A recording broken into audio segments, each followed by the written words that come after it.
fale. Falei, como é que é? Não, Jesus disse que não é para falar. Eu falei, não foi isso que Jesus falou. Jesus falou para não tocar trombeta, para não fazer só para ser visto pelos outros. Em Mateus 5,16, ele diz que a vossa luz brilhe diante dos homens, de tal maneira que, vendo as suas obras, glorifiquem o vosso Pai que está no céu.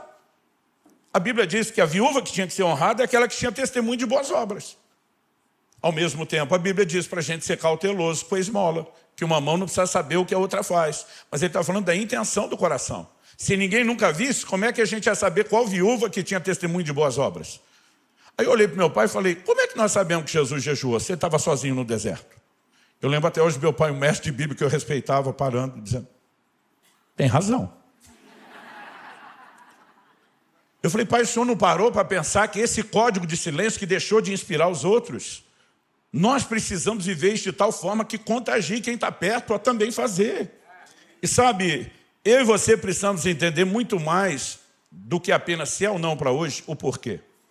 E essa é a segunda coisa que eu quero destacar. Jesus relacionou isso com a questão da nossa estrutura que é mudada. Eu aprendi aos 15 anos de idade que o jejum não muda Deus, o jejum muda você. Deus é o mesmo antes, durante e depois do seu jejum, mas o jejum mexe com a sua estrutura. E Jesus dá 2 exemplos. Num, ele diz que alguém com uma roupa velha, se oferecem a ele uma roupa nova, em vez de ter o bom senso de descartar a roupa velha para aceitar a nova, como qualquer um deveria fazer naquela condição, e vamos pensar com a lente cultural daquele povo. Deixa eu dizer uma coisa, nem Salomão, em toda a sua glória, teve um guarda-roupa como o seu. Apesar de, às vezes, a gente olhar e dizer, não tenho nada para vestir. Jesus enviou os seus discípulos pregar e ele disse, eles não vão levar uma segunda túnica. Eles viajavam sem mala, só com a roupa do corpo.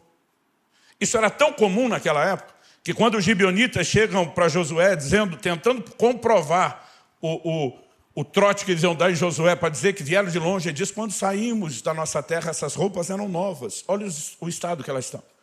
Jesus diz, os que vestem roupas finas estão no palácio. A maior parte do povo não vivia essa realidade, nem tinha guarda-roupa.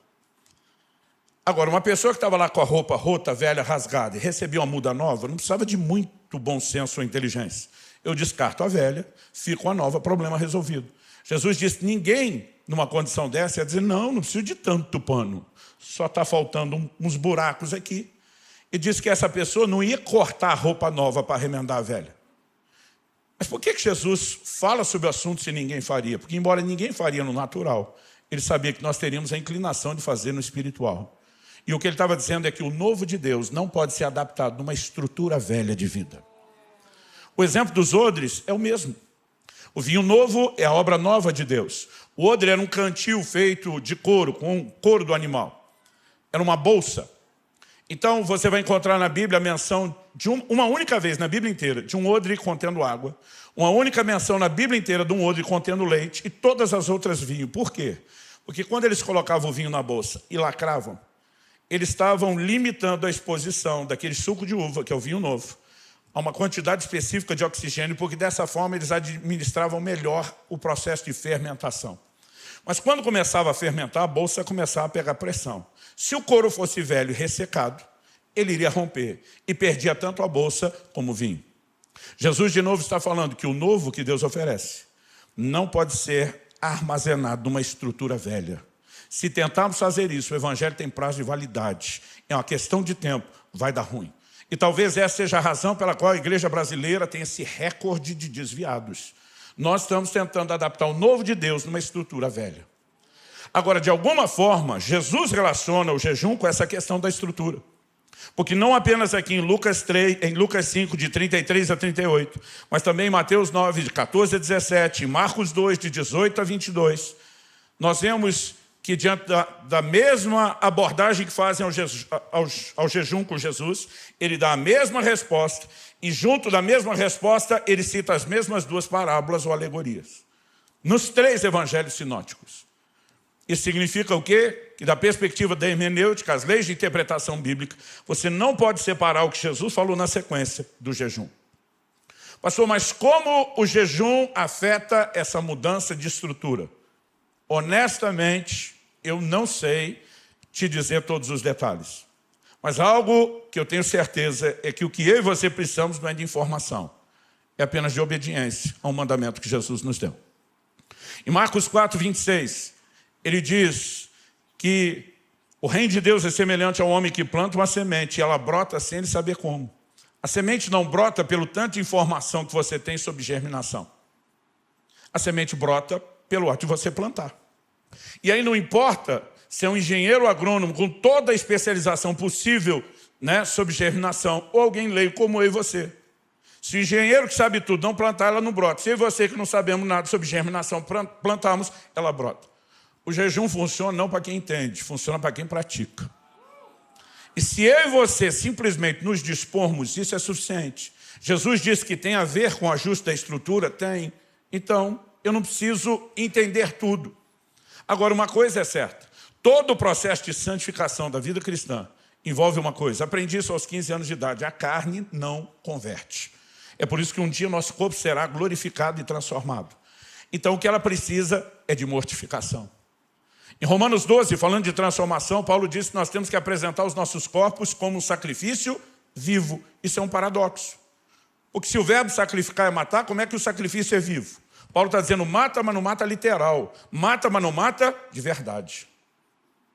Colossenses 3,5 diz, fazei morrer a vossa natureza terrena. É para matar a carnalidade, não o corpo. Em Romanos 8,13 diz, fazei, pois, pelo Espírito morrer, né, ou mortifiquem os feitos da carne. Eu e você precisamos entender que o jejum é uma ferramenta de mortificação da carne, que associada à sua irmã gêmea, a oração, tem um poder de despertar a consciência da nova natureza no nosso espírito. Eu tenho jejuado por uma vida inteira e eu comecei a perceber, depois de entrar em jejuns prolongados, quanto maior era o jejum, maior o impacto que isso tinha na mortificação da carne. Mas foi em 2018 que pela primeira vez Deus me chamou a um jejum de 40 dias só na água. E não estou dizendo que você tem que fazer esse tipo de coisa. Embora eu creio que Deus queira que mais gente faça. Não são todos foram chamados para isso. Pensa no jejum que me gerou uma crise. 40 dias contínuos, sem comer, igual Jesus, só na água. Aliás, quando a Bíblia diz que Jesus teve fome, não é aquilo que você sente quando pula ou atrasa uma refeição. Aquilo é um desconforto do seu corpo. Porque, normalmente, quando você come, junto com o carboidrato, vem a glicose, que te dá energia. Quando você pula uma refeição e deixou de entrar energia, seu corpo muda alguma coisa e vai buscar isso no glicogênio, armazenado tanto nos seus músculos como no fígado. É quando esses acabam que o organismo migra para cetose. Se você já ouviu falar da dieta cetogênica, você sabe que não pode comer carboidrato, né? As pessoas fazem isso, comem proteína, comem gordura, mas não carboidrato. Isso força o corpo a queimar as reservas de gordura para buscar energia. Ou seja, quem faz jejum prolongado não fica tão fraco como os outros acreditam. Você troca um alimento externo por um alimento interno. Até a hora da cetose você vai ter desconforto, principalmente na limpeza do organismo. Mas depois disso, você com certeza não terá, a menos que tenha alguma situação, né, algum agravante de saúde que nem deveria ter deixado você começar a jejuar para começo de conversa. Eu fiz no início desse ano, tive a minha terceira experiência de um jejum de 40 dias, e acredite, eu fiz treinando. Né? Não apenas cardio, mas musculação pesada até o 40º dia. Então, eu te garanto que você tem energia. Quando a Bíblia diz que Jesus teve fome, acabaram-se as reservas de gordura. Isso é o início do processo de inanição, quando o organismo vai consumir tecido vivo. Aí, meu amigo, estamos falando de fome de verdade. Agora, Jesus teve fome no 40º dia, porque ele era assim, ó, magrinho. Andava a pé para todo lugar o tempo todo, tinha uma dieta saudável, não comia industrializado nem processado. Eu, com 3 vezes que já fiz jejuns de 40 dias, nunca tive fome, porque aqui tem reserva, meu amigo. Então, ao que eu e você, de fato, precisamos entender é que nessas experiências, não estou falando isso para deixar um monte de gente doida para jejuns prolongados. Comece devagar, teste os limites do seu corpo. Jejuns prolongados, eu creio que nós precisamos de 2 coisas. Primeiro, a direção do Espírito Santo. Segundo, toda vez eu faço com acompanhamento médico muito próximo. Mas, quando a gente fala a respeito disso, eu sei que a cabeça de uns buga, porque parece impossível. Outro dia um falou para mim, eu não acredito. Falei, o problema é seu. Eu sei o que eu fiz, minha mulher sabe o que eu fiz, Deus sabe o que eu fiz. Você vai acreditar ou não, o problema é seu. Mas, o que eu e você precisamos entender é o impacto que isso produz. Qual foi a minha grande crise na primeira experiência? Meu temperamento é colérico. Para quem não sabe o que é, explico. Barraqueiro por natureza. Quase todo dia eu acordo, eu falo para mim mesmo, você é crente. E é pastor, se comporte. Às vezes eu viro para o lado direito, o Espírito Santo está ali me vigiando, dizendo, o fruto do Espírito é amor, mansidão, domínio próprio. Às vezes vira a cara para minha mulher está do outro lado, seja mais doce, meu amor. Se eu tentar fugir dos dois, tem um pastor aí dizendo, amor, amor. Mas durante 40 dias, nada e ninguém me irritava. Outro dia eu falo, não, pastor, o senhor não é tão estourado. Eu falei, estourado não sou, porque eu engulo a lava do vulcão de volta. Mas que tenta sair, tenta. Mas durante 40 dias, nada e ninguém me irritava. Até minha mulher, quem conhece, sabe que é um doce de pessoa. Ela ficava tirando onda comigo. Ela parava na minha frente e dizia, quem é você? Quem está aí? O que você fez com meu marido? Que homem manso é esse que eu não reconheço? Ela dizia, amor, o que está acontecendo? Eu dizia, não sei. Ela falou, você está se dominando? Eu falei, não estou nem sendo tentado. Nada me irrita. Pastor, mas não foi uma experiência boa? Foi boa. Qual o motivo da crise? É que acabou com a minha desculpa. Porque uma vida inteira eu dizia, é o temperamento. Mas o temperamento não mudou. A parte boa de liderança do colérico estava lá, purinha, coração. E a parte ruim, que é a carnalidade, 40 dias sem comer, sem entretenimento. A alma estava, como diziam os antigos, apanhando que nem cachorro, estava estribuchando lá no chão, não conseguia levantar para nada. Isso me fez entender algo numa dimensão que eu nunca tinha entendido antes. Quem jejua com frequência, com regularidade, ou mesmo prolongado, sabe que o centro de gravidade muda. O centro de gravidade da terra puxa para baixo. O centro de gravidade do reino de Deus puxa para cima. Buscai as coisas que são do alto. Buscai as coisas que são de cima. As coisas materiais perdem a importância, perdem o valor. O coração se blinda contra a ofensa. Sabe, nós precisamos entender o impacto que ele tem na nossa estrutura. Mas não bastasse isso. Eu quero usar meus últimos minutos para falar de um assunto que eu creio que diz respeito não apenas à prática individual, mas coletiva do jejum. E me permita sair do alimento líquido para o sólido agora. Eu quero trazer uma perspectiva profética do impacto que o jejum terá, ou que o resgate da cultura do jejum terá, em relação à preparação da vinda do Senhor. Jesus disse que eles começariam a jejuar com a ausência do noivo, mas pressupõe também que o jejum se encerra com o retorno do noivo. Porque quando ele vier, nós vamos ter bodas, vamos ter festa, inclusive comer juntos. Porque na última ceia ele diz para os discípulos, não beberei mais do fruto da vide, até que eu beba convosco de novo no reino de meu Pai. Então, nós imaginamos que a ausência do noivo dá só início ao jejum. Mas eu creio que no tempo do fim, o jejum também seria uma forma de expressar as saudades e o anseio do regresso do noivo. E eu quero que você perceba algo relacionado com a vinda de Jesus. Em Atos 3, de 19 a 21, eu vou ler na NVI. O apóstolo Pedro, pregando sobre Jesus, diz, arrependam-se, pois, voltem-se para Deus, para que os seus pecados sejam cancelados, para que venham tempos de descanso da parte do Senhor. E ele mande o Cristo, o qual lhes foi designado Jesus. É necessário que ele permaneça no céu até que chegue o tempo em que Deus restaurará todas as coisas, como falou há muito tempo, por meio dos seus santos profetas. A Bíblia diz, convém que os céus recebam a Jesus. Outra tradução diz, contenham, até o tempo da restauração de todas as coisas. O que eu e você precisamos entender é que não importa qual é a cronologia dos eventos catológicos que você acredita. As pessoas gastam muito tempo discutindo se Jesus vem antes, durante ou depois da tribulação. Mas algo que ninguém pode discutir é que ele não vem sem que primeiro aconteça algumas coisas. O texto está dizendo, é necessário que ele permaneça no céu até que algo tem que acontecer antes que ele venha.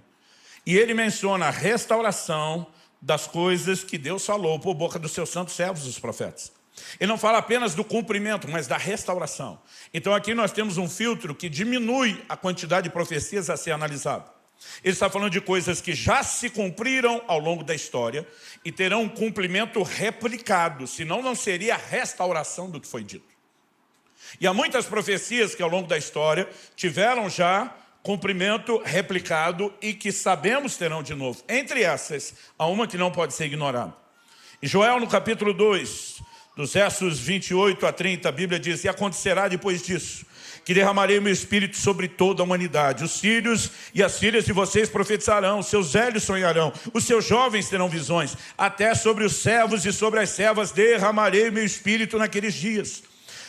Quando eu olho para esse texto, eu percebo que existe uma parte da profecia de Joel, capítulo 2, que se cumpriu nos dias de Joel. Mas tem uma outra parte que ela se cumpre no dia de Pentecostes. Pedro vai se levantar para relacionar esse texto que nós acabamos de ler com aquilo que aconteceu no dia de Pentecostes. Mas quando você lê Joel, capítulo 2, você entende que Joel não falou só sobre o futuro. Ele também falou sobre o seu tempo, ele falou sobre os seus dias. Aliás, em Joel, no capítulo 2, no versículo 18, nós vemos Deus falando assim, a Bíblia falando assim: então o Senhor teve grande amor pela sua terra e se compadeceu do seu povo. Passado. Ele interviu naquela época, naquele momento. O Senhor respondeu ao seu povo: eis que lhes envio o cereal, o vinho, o azeite, e vocês ficarão satisfeitos. No verso 23, ele diz: filhos de Sião, alegrem-se e exultem no Senhor seu Deus, porque ele lhes dará as chuvas em justa medida.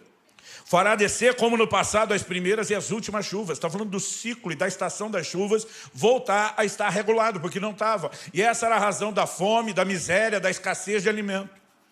Como resultado de organizar o ciclo das chuvas, Deus diz, 24, as eiras se encherão de trigo, e os lagares transbordarão de vinho e de azeite. 25, restituirei os anos que foram consumidos pelo gafanhoto. 26, vocês terão comida em abundância e ficarão satisfeitos. Louvarão o nome do Senhor seu Deus, que fez maravilhas em favor de vocês, e nunca mais o meu povo será envergonhado. E eles viveram parte do cumprimento de tudo isso. Mas Joel também diz no verso 28, e acontecerá depois disso. Depois disso é o que ele está falando antes. Derramarei do meu espírito sobre toda a carne. E em Atos capítulo 2, que nós vemos o cumprimento dessa outra parte da profecia. Pedro se levanta no dia de Pentecostes, quando a multidão está atônita com aquele povo falando em línguas. E a partir do verso 15 de Atos 2, ele diz: esses homens não estão bêbados como vocês estão pensando, porque são apenas 9 horas da manhã. Mas o que está acontecendo é o que foi dito por meio do profeta Joel. E acontecerá nos últimos dias, diz Deus, que derramarei o meu espírito sobre toda a humanidade. Os filhos e as filhas de vocês profetizarão, os seus jovens terão visões, os seus velhos sonharão, até sobre os meus servos e sobre as minhas servas derramarei o meu espírito naqueles dias e profetizarão. Essa parte não se cumpriu nos dias de Joel, se cumpriu depois. Mas tudo que faltava se cumprir, cumpriu-se em Joel? Não. Ele também cita a parte da profecia: mostrarei prodígios em cima no céu, sinais embaixo na terra, sangue, fogo e nuvens de fumaça. O sol se transformará em trevas e a lua em sangue, antes que venha o grande e glorioso dia do Senhor. A expressão dia do Senhor em todo o Antigo, e não só no Novo Testamento, aponta para o advento escatológico da vinda de Cristo. E aqui ele está dizendo: antes desse dia chegar, eu vou mostrar alguns sinais. O sol não se tornou em trevas, nem a lua em sangue no dia de Pentecostes. Quando que esses sinais acontecerão? Quando estivermos na iminência do retorno de Cristo. O próprio Jesus diz em Mateus 24, 29, logo em seguida a tribulação daqueles dias, o sol escurecerá, a lua não dará sua claridade, as estrelas cairão do firmamento e os poderes dos céus serão abalados. Então aparecerá no céu o sinal do Filho do Homem, e todos os povos da terra se lamentarão, e verão o Filho do Homem vindo sobre as nuvens do céu com poder e grande glória. Sol escurecendo, a lua perdendo a capacidade de dar a luz. Apocalipse 6, do 12 ao 14, João diz: vi quando o cordeiro quebrou o 6º selo, houve um grande terremoto, o sol se tornou negro como pano de saco feito de crina, e a lua ficou toda vermelha como sangue. As estrelas do céu caíram sobre a terra, como a figueira deixa cair os seus ciclos verdes quando sacudida por um vento forte, e o céu recolheu-se como um pergaminho quando se enrola. Sinais relacionados com a vinda de Cristo. O sol escurecendo, a lua se tornando em sangue. Então uma parte da profecia de Joel já se cumpriu, lá nos seus dias. Outra parte se cumpre posteriormente no dia de Pentecostes. Mas uma parte ainda está para se cumprir. Mas não são apenas 3 fragmentos cumprindo-se em momentos distintos. Nessa primeira parte aqui, Deus diz: eu vou derramar as chuvas como era no princípio. Deus estava basicamente dizendo o seguinte: eu vou permitir que vocês vivam os ciclos normais, em justa medida. Eu vou derramar as primeiras e as últimas chuvas. Em algumas traduções é chamada chuva temporã e serode. O que eram as primeiras e a temporã? É a chuva que molhava a terra e permitia que ela fosse arada, e dava condições da semente, ao ser lançada, iniciar o seu processo. Depois haviam meses de seca, sem nenhuma chuva. E quando se aproximava a época da colheita, vinham as últimas chuvas. Elas iam contribuir para acelerar o crescimento, a maturação do fruto e potencializariam uma grande colheita. Essas chuvas costumavam ser mais intensas e mais abundantes que as primeiras.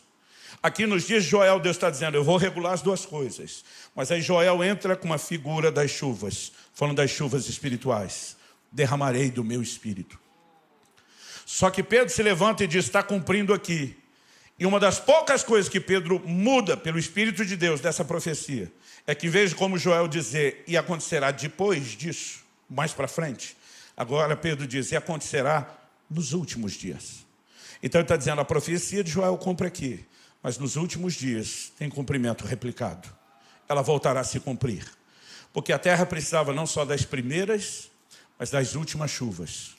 O maior derramar do Espírito Santo de todos os tempos ainda está para ser visto. Sabe por quê? É Ele que vai garantir a maior colheita de todos os tempos que a humanidade já viu. Então me permite dar outra figura bíblica. Tiago capítulo 5, versículos 7 e 8. Portanto, meus irmãos, sede pacientes até a vinda do Senhor. Porque Ele pede paciência. Porque desde a primeira geração eles foram ensinados a viver na iminência do regresso do Senhor. No início, alguns foram para o extremo. Paulo, em 2 aos Tessalonicenses, tem que dizer, ei, quem não trabalha também não coma. Porque tinha clientes dizendo, Jesus está voltando e se tornaram irresponsáveis. Mas depois eles tiveram que lidar com o outro extremo.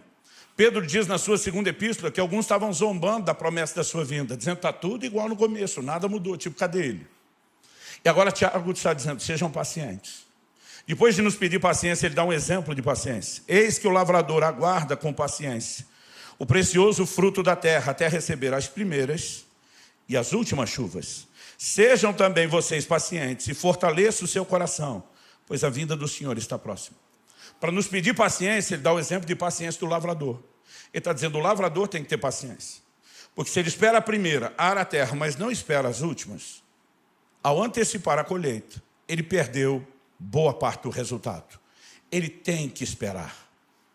O apóstolo Pedro, no contexto da vinda do Senhor, diz em 2 de Pedro 3,9, o Senhor não retarda a sua promessa, ainda que alguns a julguem demorada. Pelo contrário, Ele é paciente com vocês, não querendo que ninguém pereça, mas que todos cheguem ao arrependimento. Se você somar o que Pedro e Tiago estão dizendo, Cristo é o lavrador, nós somos o fruto da terra. Ele está dizendo, eu ainda não posso voltar. Eu preciso esperar um pouco mais, até que as últimas chuvas garantam a maior colheita de todos os tempos. Pastor, e o que é que o jejum tem a ver com isso tudo? Quando Joel anuncia sua profecia, aquela que teve cumprimento nos seus dias, ele começa dizendo no capítulo 2, ali no versículo 12, ainda agora mesmo diz o Senhor, convertam-se a mim de todo o coração, com jejuns, com choro, com pranto, rasguem o coração e não as roupas, convertam-se ao Senhor seu Deus. Arrependimento, consagração, santificação sempre se tornaram parte do caminho que pavimenta o avivamento. E sempre nele você vai encontrar oração e jejum, nas convocações divinas e na prática da história. Ou seja, a primeira parte da profecia de Joel não aconteceu sem jejum. Deus volta a tocar no assunto no verso 15.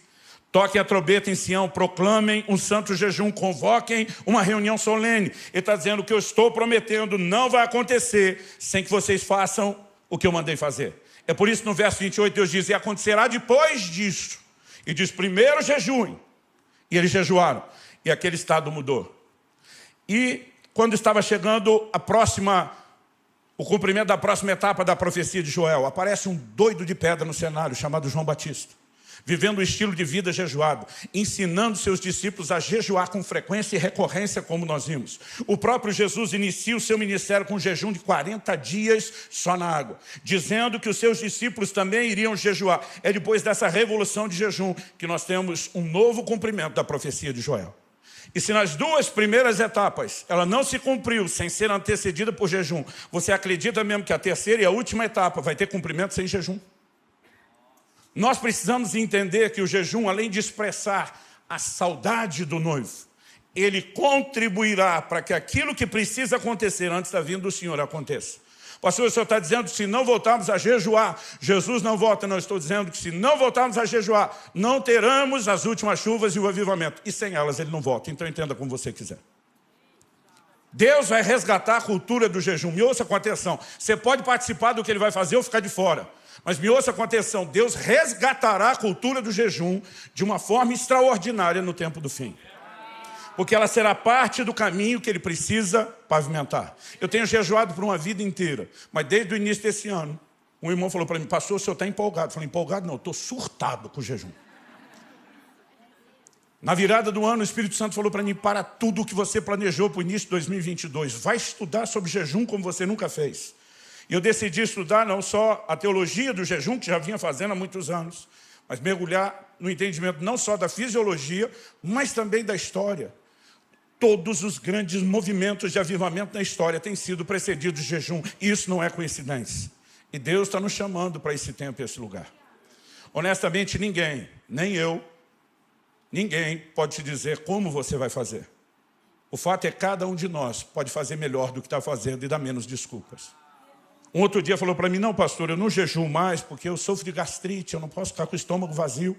Eu falei, é para isso que existe jejum parcial. Ele, hã? Eu falei, vai jejum com suco de frutas, com caldo de legumes. Esses dias ele me falou, pastor, está rolando, não passo mal. Outro dia um me falou, não, pastor, é que meu médico disse que eu tomo um remédio lá que não pode ser tomado de estômago vazio, então eu não posso jejuar. Falei, quantas vezes por dia você toma? Ele falou, uma. Falei, que horas? De manhã. Falei, criatura, você pode almoçar de manhã. Não precisa nem ser um café. Forra o seu estômago, encha o bucho, coloca o seu remédio. Quando é que você vai tomar de novo? Na manhã do outro dia. Falei, você tem 24 horas para jejuar? Ele, é mesmo, não pensei nisso. Cada um de nós pode passar a fazer algo diferente. Se você nunca jejuou, não comece fazendo loucura. Pule uma refeição, comece com jejum intermitente, que é o que vai te ajudar e muito. Mas eu e você podemos ir avançando um pouquinho mais, testando os limites do corpo, né? Descobrindo como funciona. Existe muito entendimento sobre o assunto. Mês que vem eu estou lançando um livro que eu escrevi ele todo em jejum no início desse ano, chamado A Cultura do Jejum. Coloquei o médico que sempre me acompanha para trazer orientações, como você se prepara, como se conduz no jejum, como que volta. Tem que ter mais cuidado no jejum prolongado, na volta do que no próprio jejum. Mas sabe, nós queremos ajudar a promover a cultura do jejum. E se Deus fará o que Ele tem dito que fará e nós queremos fará, nós precisamos cooperar com Ele. Eu quero encerrar te fazendo 3 perguntas. E as perguntas são: primeiro, como podemos pensar em viver uma vida cristã plena sem o hábito do jejum? Segundo, como podemos pensar em agradar a Cristo, aquele que sinalizou esperar que jejuemos, sem a prática do jejum? E terceira, como podemos pensar em nos preparar para a volta de Jesus sem a cultura do jejum? Vamos orar juntos. Eu gostaria que você se colocasse em pé.